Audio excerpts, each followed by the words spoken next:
اور کہا کہ آئی جاؤ تے پھانسی جاؤ۔ ان کو بہت غصہ آیا، انہوں نے سمجھا کہ یہ شخص ہمارا مذاق اڑا رہا ہے۔ ایک تو سارا دن ہم دوڑ دھوپ کے بعد اس چور کو پکڑنے میں کامیاب ہوئے ہیں، اوپر سے یہ ہم پر طنز کر رہا ہے کہ آئی جاؤ تے پھانسی جاؤ۔ سپاہیوں نے مجھے اور بری طرح مارنا شروع کیا۔ میرے پوچھنے پر انہوں نے کہا کہ یہ تم کیا کہہ رہے ہو، ہم تمہارے باپ کے نوکر ہیں کیا؟ اب تم نے یہ فکرہ نہیں کہنا، بلکہ تم نے کہنا ہے کہ خدا یہ ویلا کسی تے بھی نہ لے آوے، یعنی خدا یہ وقت کسی پر نہ لائے۔ میں خدا یہ وقت کسی پر نہ لائے یہ کہتا ہوا دوبارہ اپنے سفر پر روانہ ہوا۔ میں اپنے راستے پر گامزن ہی تھا کہ میں نے دیکھا کہ راستے میں ایک بارات جا رہی ہے۔ جب میں ان کے پاس سے گزرا تو انہوں نے میرے منہ سے یہ الفاظ سنے کہ خدا یہ وقت کسی پر نہ لائے، تو باراتیوں نے مجھے وہیں پکڑا اور مارنا شروع کیا۔ انہوں نے مجھ سے کہا کہ جاہل انسان، یہ تم کیا کہہ رہے ہو، یہ غلط الفاظ ہے، تم ایسا نہ کہو، بلکہ یوں کہو کہ خدا یہ وقت سب پر لائے۔ میں نے اس کی بات پر عمل کیا اور دوبارہ سفر پر یہ کہتے ہوئے روانہ ہوا کہ خدا یہ وقت سب پر لائے، خدا یہ وقت سب پر لائے۔ میری بدقسمتی تھی کہ راستے میں ایک جنازہ جا رہا تھا، لوگ میت کو قبرستان میں دفنانے جا رہے تھے۔ میں ان کے پاس سے گزرا اور زور زور سے کہا کہ خدا یہ وقت سب پر لائے۔ جب میت کے لواحقین نے یہ الفاظ سنے تو انہوں نے بھی مجھے مارنا شروع کیا اور کہا کہ جاہل انسان، ایسا مت کہنا، بلکہ یوں کہنا کہ خدا ایسا ویلا کسی دشمن تے بھی نہ لائے، یعنی خدا ایسا وقت کسی دشمن پر بھی نہ لے آئے۔ میں نے اس کی بات مان لی اور اس بات کا ورد کرتا ہوا وہاں سے روانہ ہوا۔ مجھے لگا میں اپنے گاؤں میں داخل ہو چکا ہوں۔ بار بار مار کھانے کی وجہ سے مجھے پیاس کی شدت محسوس ہو رہی تھی۔ میں کنویں میں پانی پینے گیا تو دیکھا کہ کنویں کے اندر کسی آدمی کی لاش تیر رہی ہے۔ میں اپنی پیاس بھول گیا اور سوچنے لگا کہ اس آدمی کو کس نے مارا ہوگا۔ گاؤں کی کچھ عورتیں کنویں سے پانی بھرنے آئیں تو انہوں نے دیکھا کہ میں کنویں پر کھڑا ہوں۔ وہ چیختی چلاتی ہوئی گھر واپس گئیں اور اپنے گھر والوں کو بتایا کہ میں نے کسی کا قتل کیا ہے اور اس کو کنویں میں پھینک دیا۔ گاؤں والے مجھے پکڑ کر آپ کے پاس لائے اور آپ نے بغیر میری کوئی بات سنے صرف موقع کے گواہوں کو دیکھتے ہوئے مجھے سزائے موت کا حکم دے دیا۔ قاضی صاحب، میں بے گناہ ہوں۔ وہ قاضی کو ابھی اپنی کہانی سنا ہی رہا تھا کہ ایک عورت عدالت میں پیش ہوئی اور اس بات کا اقرار کیا کہ مرنے والا شخص میرا شوہر تھا۔ قاضی صاحب، میرے شوہر کو اس آدمی نے نہیں بلکہ میں نے خود اسے مارا ہے۔ میں نے اسے کنویں میں دھکا دے کر مار دیا تھا کیونکہ میں نے اسے غیر محرم عورتوں کے ساتھ زنا کرتے ہوئے دیکھا تھا۔ کافی عرصے سے میں اپنے شوہر کی شکایات دوسرے لوگوں کی زبان سے سن رہی تھی، لیکن مجھے اس پر یقین نہیں آ رہا تھا۔ مجھے لگا کہ لوگ ہمارا گھر خراب کرنا چاہتے ہیں، اس لیے مجھے میرے شوہر کے خلاف بدظن کرنا چاہتے ہیں۔ لیکن جب میں نے اپنی آنکھوں سے دیکھا تو مجھ سے یہ بات برداشت نہ ہو سکی اور میں نے اسے مار ڈالا۔ کنویں سے پانی پی رہا تھا تو میں نے اسے دھکا دے دیا تھا اور واپس گھر بھاگ گئی۔ عورت کے اقرار کے بعد قاضی نے اس نوجوان کو رہا کر دیا۔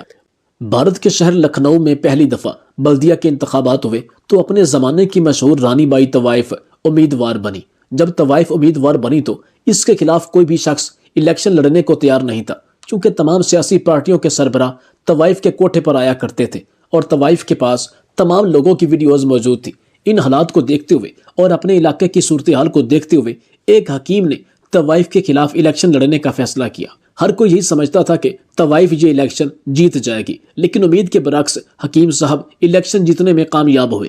تمام لوگ حیران ہوئے اور حکیم صاحب سے الیکشن جیتنے کا راز پوچھا تو حکیم نے بتایا کہ میں نے اپنے دواخانے کے باہر نظامی صاحب اور خواجہ صاحب ایک دوسرے کے سب سے بڑے سیاسی حریف تھے۔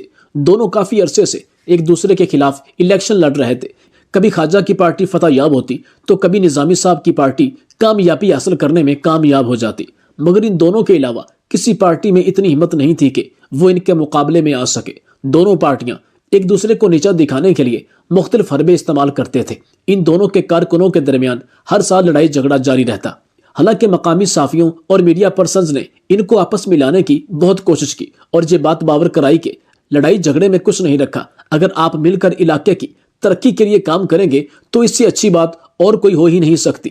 مگر دونوں فریقوں میں ایک کان سے سننے اور دوسرے کان سے نکال دیتے۔ اس سال انتخابات ہوئے تو دونوں امیدواروں نے خوب تقریریں کی اور ایک دوسرے کے خلاف عوام میں زہر اگلنے کی کوشش کی۔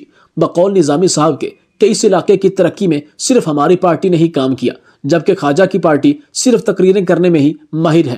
خواجہ کے بقول کے اس شہر کے تمام مسائل ہماری پارٹی نے ہی حل کیے۔ شہر میں بجلی، گیس کی فراہمی، ان سب کو یقینی بنایا گیا۔ اس کے علاوہ تعلیم کے میدان میں بھی ہماری پارٹی نے کام کیا۔ خواجہ کی پارٹی نے نظامی کے خلاف ایک منصوبہ بنایا۔ انہیں کسی طرح اس بات کا علم ہو گیا کہ نظامی کو چھپکلیوں سے ڈر لگتا ہے۔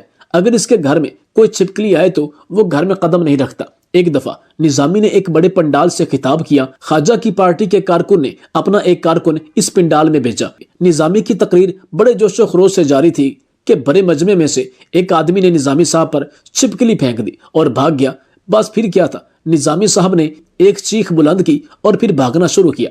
کارکن اس کے پیچھے آوازیں دیتے رہے کہ سر واپس آ جائیے، چھپکلی مری ہوئی تھی اور یہ رہی چھپکلی، مگر اس نے کسی کی بات نہ سنی اور بھاگنا جاری رکھا۔ نظامی صاحب کی تمام حرکات لائیو ریکارڈ ہو رہی تھی۔ اس کے علاوہ لوگ بھی اپنے موبائلز میں نظامی صاحب کی تقریر ریکارڈ کر رہے تھے۔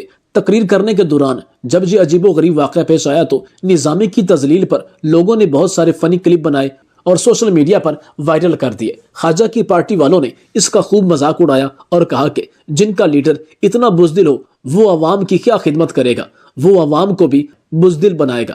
نظامی صاحب نے اپنی پارٹی کے کارکنوں کو کہا کہ ہمیں ہر حال میں ان سے بدلہ لینا چاہیے۔ ان لوگوں نے میری کمزوری کا فائدہ اٹھایا اور ہم اینٹ کا جواب پتھر سے دیں گے۔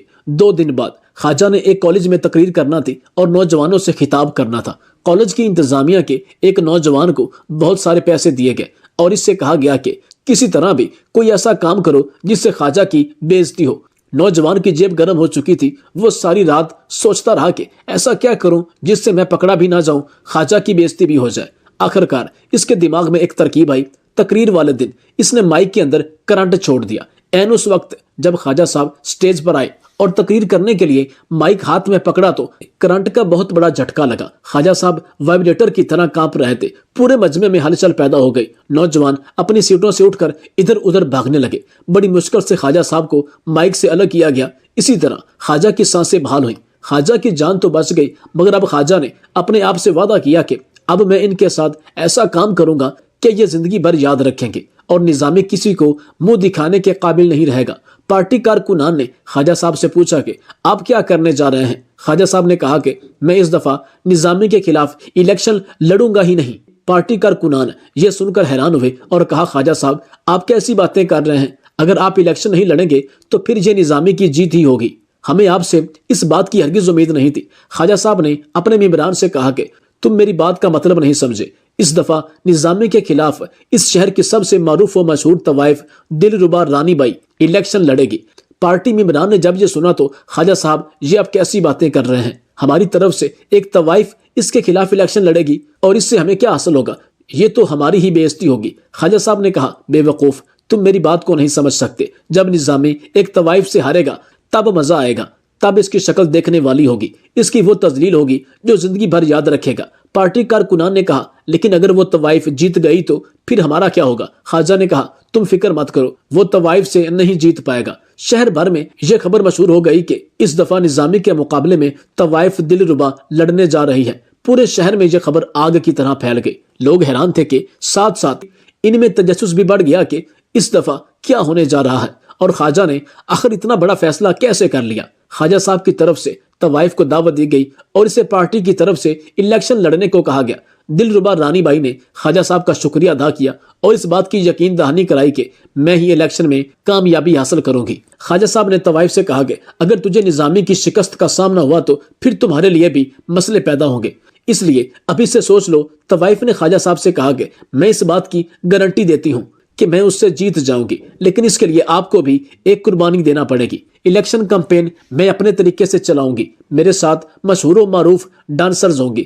تقریر تو ہم کر نہیں سکتے، سٹیج پر ڈانس کر کے عوام کو اپنی طرف مائل کرنے کی کوشش کریں گے۔ ہم جس علاقے میں جائیں گے تو اس الیکشن کمپین کا سارا خرچ آپ پر ہی ہوگا۔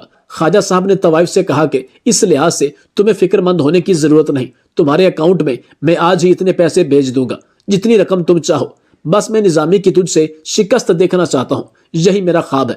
طوائف نے کہا خواجہ صاحب آپ فکر مند نہ ہوں، اب بس دیکھتے جائیں میں اس کے ساتھ کرتی کیا ہوں، میں آپ کے مخالفین کو سکھ کا سانس نہیں لینے دوں گی۔ ادھر جب نظامی کو پتا چلا کہ میرے خلاف ایک طوائف الیکشن پر کھڑی ہو رہی ہے تو اس نے کہا کہ مجھے کیا پڑی ہے اس طوائف کے خلاف الیکشن لڑنے کی، میں بھی الیکشن پر کسی دوسرے شخص کو کھڑا کروں گا۔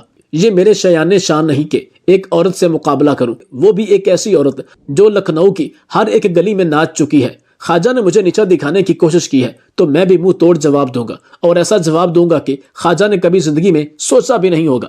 میں خواجہ کے ساتھ ایسا حشر کروں گا کہ وہ زندگی بھر یاد رکھے گا اور کبھی نہیں بھول پائے گا۔